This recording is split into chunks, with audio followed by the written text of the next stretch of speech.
afternoon, everyone. Welcome to LittleAfrica BronxNews. I'm excited to say that today we are interviewing Mr. Eric Friedman from the Campaign Finance Board. As we all know, we have a very important election coming up in November. And one of the most important things that we all must do, that we must encourage all of our friends and families to do, is to register to vote, and of course, to get out and vote. So, Mr. Friedman, welcome. Thank you so much for joining us today.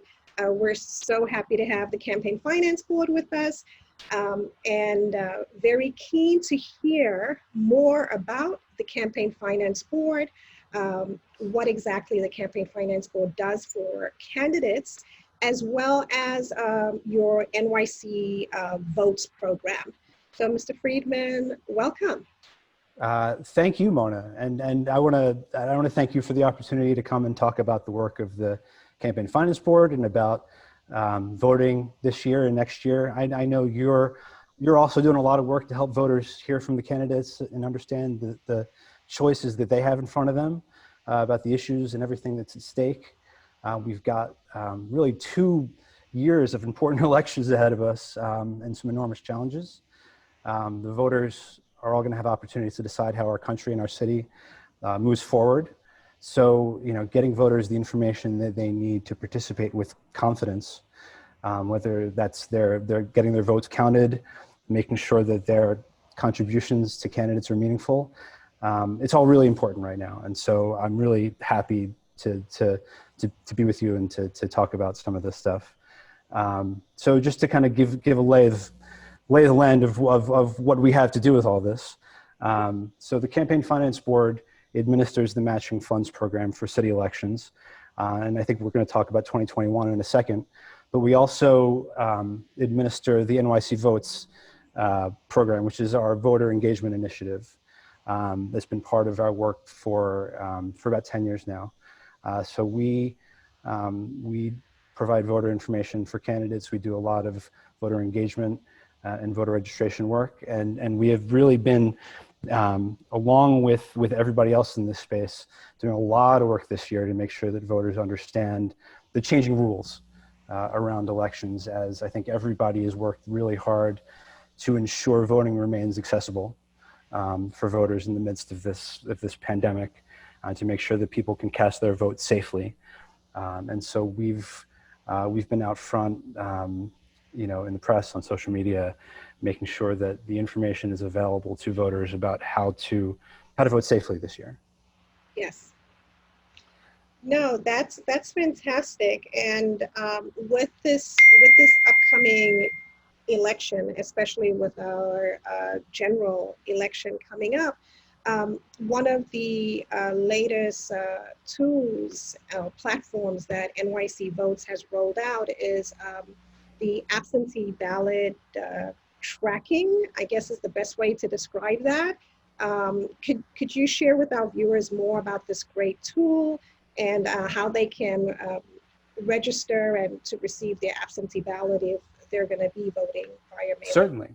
Certainly. So, I mean, one of the great challenges that I think everybody's had this year, but particularly the Board of Elections, is this rapid expansion of the absentee voting, the vote by mail program. Traditionally, very few voters have voted by mail in New York, but with COVID, Governor Cuomo extended the ability for anyone worried about their health in light of coronavirus to request an absentee ballot. And so, the administrators had to scale up the absentee balloting program very, very quickly. And certainly in the June primaries, there were a lot of voters who had issues receiving their ballots timely, and some people who had relocated from the city and didn't have the opportunity to cast a vote. So one of the things the Board of Elections has done for the November election, which is a really, really great step forward, is to institute an online absentee ballot tracker. So if you are interested in voting by mail in this election, there are a couple things to say. One is request now. Requests are open now. Get that request in as soon as possible. You can do that at nycabsentee.com. It's nycabsentee.com. You can request your absentee ballot online, and you can also track your request online so that you'll be able to see that your request is received, that it's been approved, and you can see when the ballot goes out in the mail. So it kind of removes some of the guesswork that I think voters experienced back in June around when that ballot's going to come. Because there are three ways to vote. If you are making your plan to vote in November, there are three ways to do it. One is voting by mail. Two is voting early. There is in-person voting available for 9 days before the traditional election day. You can go to vote.nyc, that's the Board of Elections website, and that will provide you information on those absentee voting dates and your voting locations. Mailings are going out from the Board of Elections, I think, as we speak, but you can also go online to the Board of Elections site and find your poll site. You can also visit our own site at voting.nyc. That will give you the link to find the poll site as well. And the third is to vote on November 3rd, on Election Day. If you are able, and if you're in New York City, we're going to urge as many people as possible to vote early in person. The line should be short, and provide enough social distancing for folks to feel safe. So if you're able, that's a good option.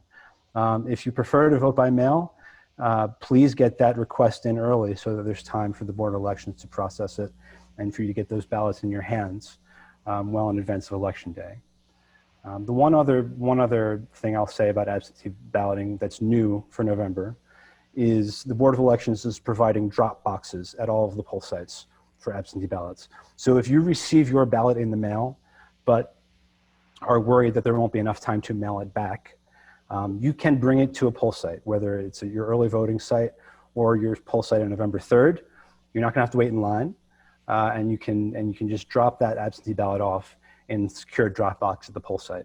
So that is also new, and hopefully should ensure that that absentee vote gets counted. Wow. So in other words, there is no excuse not to vote. No excuse not to vote. No excuse. No, I'll give the Board of Elections a lot of credit for, under what are really nearly impossible circumstances, to really address some of the challenges that we experienced in the spring and really improve the experience going into November. There's there is a lot of discussion around how voting is going to go, both in New York and all over the country. But everyone involved, there's certainly, under challenging circumstances, with strapped for resources, folks have come together and really done a remarkable job at getting things ready for the voters in November. So, if you're going to vote absentee, get that request in. If you're here in the city, and can make it during the early voting period, please do that. But also remember, November 3rd is still available for folks to show up and vote in person. No, I have to applaud the Board of Elections. With this pandemic, with everything that's gone on, they've done a phenomenal job under, these dire circumstances. And then with this tool, this absentee ballot tracking tool, and now also the drop boxes, which I think this is the first time we are having drop boxes like this. They're really trying to ensure that all New York City residents will be able to vote. And I just want to say to the folks at the BOE, thank you, because the turnaround, the action that they've taken so quickly it's highly appreciated, I'm sure, by all New Yorkers. So that If is, if I could, one other thing I'd just like to mention while we're on the subject. One of the other impacts of coronavirus on this election is there's really been a dramatic scaling back of in-person voter registration efforts and activities. And the sort of influx of voter registrations that we normally see in a presidential election year. I mean, presidential election years are when people get interested in voting, and if they haven't registered previously, will step forward and get their names on the voter rolls to enable them to vote. So this year with the pandemic, those registration numbers have really not been what we'd expect. So one of the things that we, through NYC Votes, have rolled out this week is a partnership with TurboVote to get voter registration happening online. So we've got less than a month until the voter registration deadline for this November's election. So if you go to voting.nyc, there is a link on our site at voting.nyc to the platform that we have created in partnership with TurboVote to get people registered online. So it does a couple of things. If you have a state driver's license or ID, you can go through that platform to the state DMV site and register to vote there. If you don't have a state ID, and look, remember, a lot of people in New York City don't have driver's licenses because we've got one of the biggest and best mass transit systems in the country, right? So not everybody needs a driver's license. So if you don't have one, the platform will collect all the information you need to register to vote and mail you a form for your signature, which you can then mail back in a postage paid envelope and make sure that you're on the voter rolls in time for the November election. So for any folks any of your viewers who haven't voted before and are wondering about what the first step is, that's it. Go to voting.nyc, look for voter registration, and that'll get you started. So that's an effort that we launched this week and are going to be talking about for the next few weeks right through National Voter Registration Day, which is later this month, and that deadline, which is right at the start of October. No, that's that's great. And also for our viewers, at the end of this interview, we will have the information, the websites that Eric is mentioning. We'll have and the links to those sites, how you can vote, the 3 different ways you can vote, the register to vote information as well. So we will have that as well at the end of this interview. So now moving from our soon to be 2020 election, moving towards 2021 and the huge role the Campaign Finance Board has in our citywide elections, which are elections for city council, our elections for mayor, public advocate, and comptroller. So Eric, if you could explain to our viewers exactly how the Campaign Finance Board helps to empower voters to become involved in this electoral process. Certainly. So one of the other real meaningful ways that New York City elections are designed to keep the voice of the voters front and center is through the public campaign matching fund system. So, traditional, like campaign fundraising other places, let's say you're running for Congress, right? Running for Congress means that you're going to be spending a lot of time like locked in a small room with a phone glued to your ear, Yes. like asking rich people for big checks, Mm-hmm. right? And listening to them and ask about what their priorities are and their needs are. So if you want to run for city council in New York City, you don't have to do that. We have a matching funds program that encourages candidates to spend more of their time with actual New Yorkers, not the special interests, not the lobbyists and other folks.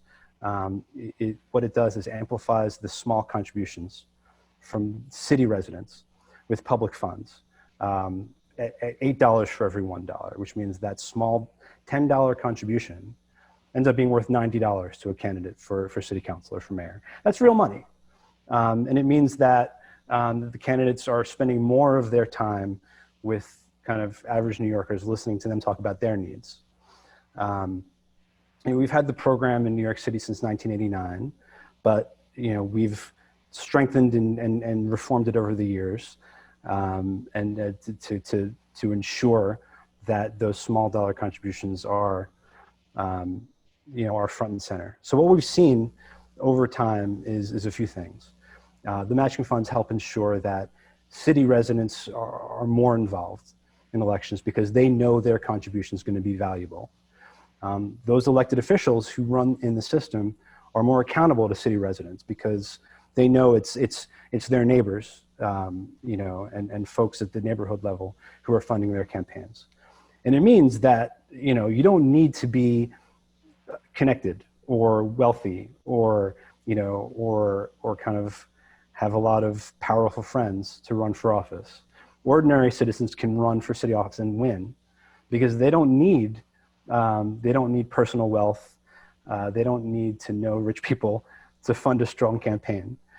If they build a following, if they have supporters at home in their neighborhoods, they have what they need to access the resources to run a campaign and talk to voters. So just a few of the basics. The program is voluntary, so candidates who do opt into the system agree to strict limits on their spending, right? That means that the spending limits, along with common sense contribution limits, mean that money is not going to end up being the deciding factor between candidates who are participating in the system. It means that they're going to get to talk about their ideas and their plans and the policies they're proposing, and the voters decide. So I have a question then, Eric. So say, for example, somebody running for city council. What is the maximum amount of money any city council candidate can spend on their campaign? Is there a cap that everybody is held to, or can a city council candidate spend, I don't know, $300,000 or $1 million on a city council race? Or, are there caps for city council, controller, mayor, public advocate? Yes. So, so I'm happy to walk through a couple of those. So, Okay.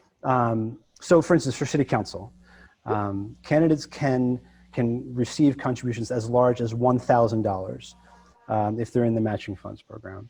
And then the spending limit and the spending limit applies to the primary and to the general separately. But so for a primary, candidate for city council can spend as much as $190,000. So, that's enough to run a pretty serious and robust campaign. But, I think we talked a little bit about, we can talk a little bit about some of the changes that are new for 2021. One of the things that is different is that candidates can rely even more on the matching funds. The maximum amount of public funding available to candidates has gone up, so that it's all based on the small dollar contributions that candidates receive. But a candidate for city council can receive as much as $168,000 in matching funds from the city. So that gets to the point where almost 90 cents out of every dollar potentially can come from the matching funds, which again, it keeps candidates raising those small dollar contributions and really helps them. It takes the pressure off of the fundraising and helps them focus more on, again, talking about their hopes and their plans for the city and communicating directly with voters. Okay, no, that's something that's good to know, because this really allows everyday New Yorkers to run for office. It's like you said, you don't have to know a whole lot of rich people. You don't have to, 24/7 have the phone attached to your ear asking people for money and saying, if you contribute to my campaign, I'll do this is what I'll do for you. The New York City and the Campaign Finance Board really enables and empowers every eligible New York City resident to run for office. And you really level the playing field with the cap, with the spending limit for each race. And I think, that's great because it gives everyone an equal chance. If you raise the matching funds, you will, you have a real opportunity to be competitive. And I think that is really, really important. Now, coming back to their contributions, who can contribute? Can people outside of New York City contribute? Are there any rules to who can give a candidate for mayor or controller, public advocate, or city council money? For certain. So, we talked a little bit about the limits, right? So campaigns can receive for city council as much as $1,000, for mayor and the other citywide offices up to $2,000. So contributions from individuals in and out of New York City are permitted, although only contributions inside New York from residents of New York City are matched with public funds. Okay. Contributions, and this is by federal law, right? Contributions from U.S. citizens or permanent residents are permitted. Federal law prohibits contributions to political candidates from non-permanent residents or foreign nationals. So that I think is important to note as well. Candidates can receive contributions from unions or political action committees, although those are not matched with public funds. Okay. Candidates may not accept contributions from corporations or other business entities, like limited liability companies or partnerships. And contributions must always be made in the name of the contributor, right? One of the really important and fundamental things about our system is that candidates are required to disclose the source of every contribution they receive. They're required to provide information about every dollar they spend. All that information is collected by the CFB, but it's made available to the public. It's all up on our website for anybody to look at, and is a really important way for the public to kind of, to do oversight, and learn more about the candidates and where they're receiving support. And that is why it's really important that all those contributions that all of the campaigns provide complete and accurate information about who their contributors are. So what's called nominee contributions are not prohibited, right? So if I'm going to give you, I can't give you $100 and then ask you to give it to a candidate on my behalf, right? The contribution, if it's from me, my name's got to be on it. Okay. So this is an issue that comes up every once in a while, but it's actually is really important because it helps provide transparency and complete and accurate information for the public. What's called straw donors, concealing the identity of the true donor is also prohibited in our system. Okay, so pretty much to sum up, with this system, with the matching funds, yes, we can, even if we're outside of New York City or across the country, we can give money, but everyone that gives money has to be a U.S. citizen or what we call have a green card holder, have a green Correct. card. And in addition to that, we can't give somebody else, when it comes to like something like a straw donor, we can't say, okay, I'm going to collect some money for you, or here's cash, but we'll use somebody else's name to say they contributed to you, because I may not be eligible to give you money, but I want to give you money, but I'm not eligible to give you money. Like there is, and all of these rules and regulations help us keep that level playing field when it comes to this system, this campaign finance system.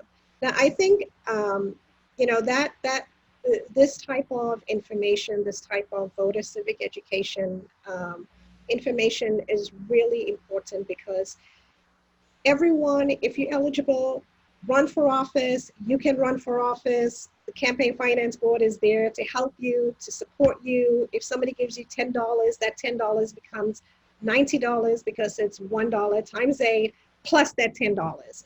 So, I mean, this is, you know, in New York City, I have to say, as a proud New Yorker, that this is one of the things that I admire greatly about our city.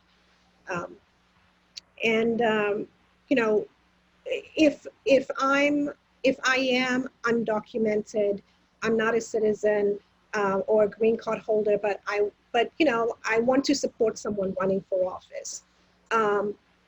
You know, can non-citizens or undocumented people, can they volunteer on a campaign if they support someone?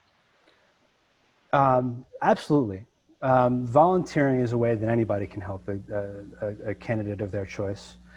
You know, there are kind of rules around kind of volunteering. You know, like if you run a business, you know, you can't, you know, if you give somebody free rent or provide free services, that's called an in-kind contribution, and those kind of contributions are need to be documented, need to be reported.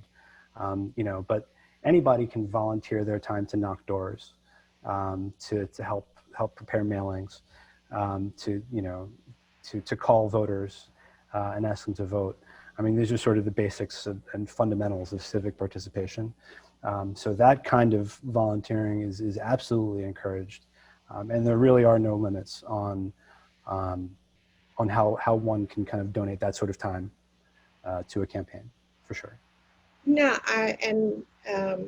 that's really good to know, because with so many races next year happening, it's everybody wants to get involved. So whether it's this 2020 presidential election, folks want to get involved. You know, everyone is very passionate about this this upcoming election, and I think it's important for people to know that yeah, if you want to volunteer on the presidential election or for a candidate, go ahead. You want to volunteer next year, mayor, comptroller, public advocate, city council, go ahead, get involved. Because, you know, those same people who are getting involved right now that can only volunteer, when they're eligible, they may also run for office. So we encourage everyone to get involved.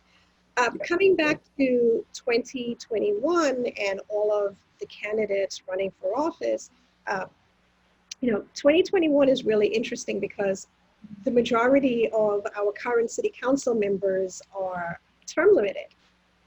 So that means that they cannot run for office again.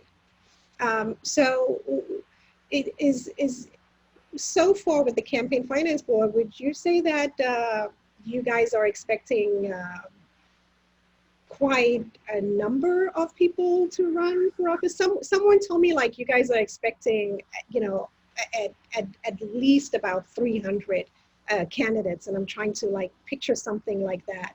How is it going?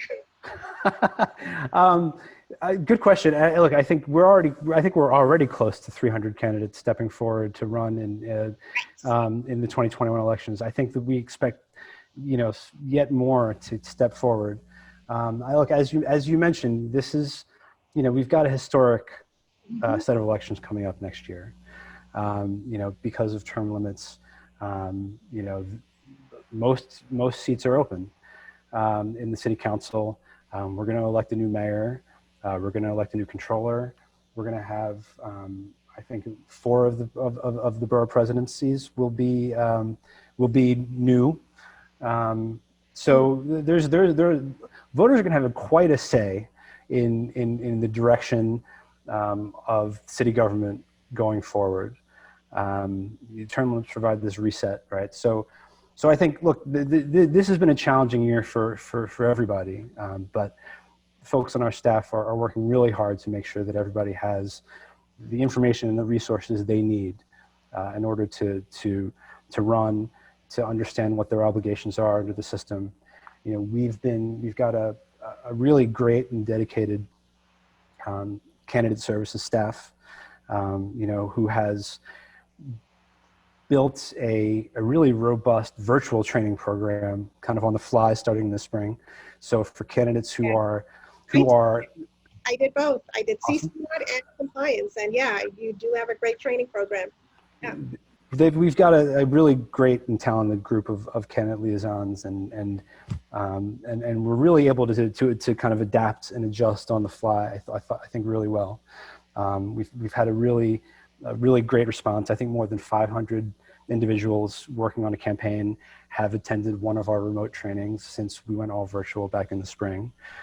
So those sessions will be available not just for any candidate who's stepped forward to already register, but for candidates who are thinking about it, if they're interested in learning kind of, you know, at a high level, what is the CFB and what do they do?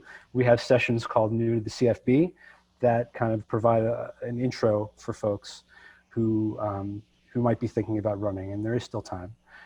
If you're thinking about making the plunge to run and running for office, you can go to our agency website at www.nyccfb.info, and you want to look in the candidate services section of the website. It'll give you all of the information that you would ever want to know about how to get started, about, you know, what the various rules and regulations that you're going to be expected to follow, and does it in a really user-friendly way, I think. And look, it all comes down to this. I think we've, you know, had to hear a lot this year, right, from people who are trying to make us believe that there's a lot of voter fraud in our elections, right? And I mean, that's false, right? You and I both know that's false. Yeah. But part of what that does, it's, you know, it's part of convincing people not to participate, right? It's part of convincing people not to have faith in the system. We don't hear quite as much about all the rules that are in place to prevent fraud in our elections, whether it's, you know, the systems that boards of elections have in place to make sure that people don't vote twice, for instance, right? But we hear all the headlines about voter fraud. But, you know, we do have strong rules and laws that prevent fraud in New York elections and all over the country, and it is exceedingly rare. And the same is absolutely true with our system, right? We have the biggest and perhaps most generous campaign finance system in the country, but we have lots of rules to ensure that fraud doesn't happen in our system, and fraud is vanishingly rare in our system. You know, and it is all, and part of the reason for those rules are so that contributors, candidates, all have confidence in the system and participate with confidence. So as long as, you know, and this is why we work so hard to get that information out there and why it's so important, because the system is designed to be participatory. It's designed to bring people into elections and make sure their voices are heard. So it's really important to get the information out that helps them participate with confidence, for sure. No, indeed. Now, if someone, say someone watches this and they say, hey, I want to run for office, is there a deadline to when they can register with the Campaign Finance Board to be eligible for matching funds? So, I mean, so the short answer is, well, I can talk a little bit about the payment schedule and how that works. Okay. So public funds are available to candidates starting as soon as December of this year. And that's based on filings that were received back in July. But there's a rolling schedule of payments almost all the way up through that June primary election, if that's the election you're participating in.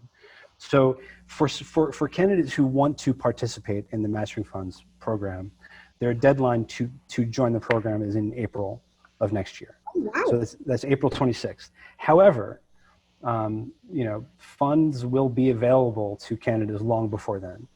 So anyone who wants to run for city council, there is time to get started now. We would urge folks to not to delay. Obviously, people are really focused on this election coming up in November. But yes, payments start as soon as December, and they happen monthly, really all the way through the election. So for city council, once you get started, and you're able to raise 75 contributions in the district you're seeking to represent, and $5,000 in small contributions, 175 or less, that will qualify you for matching funds. And then going forward, contributions from all city residents up to $175 are matched at a rate of 8-to-1. Again, no excuse. If you're not happy with what government is doing for you in your district, you really have no excuse not to get involved and run yourself. Okay, no, I mean, that's wonderful. So the last question I have for you, and this kind of ties into voting, is next year, the huge difference when it comes to how we vote is this new system called ranked choice voting that we'll be implementing next year for the June 23rd primary. So, I know it's June, it's a long way from now, but if you could just briefly touch on this new thing called ranked choice voting that people are talking about. Sure. Well, that's a loaded question. No, look, I'll start off by reiterating that that you don't have to worry about ranked choice voting this year, right? When you vote for November, if you voted before, it's going to work like it always did. You go and you pick one candidate, and then, for each office, and then you're done.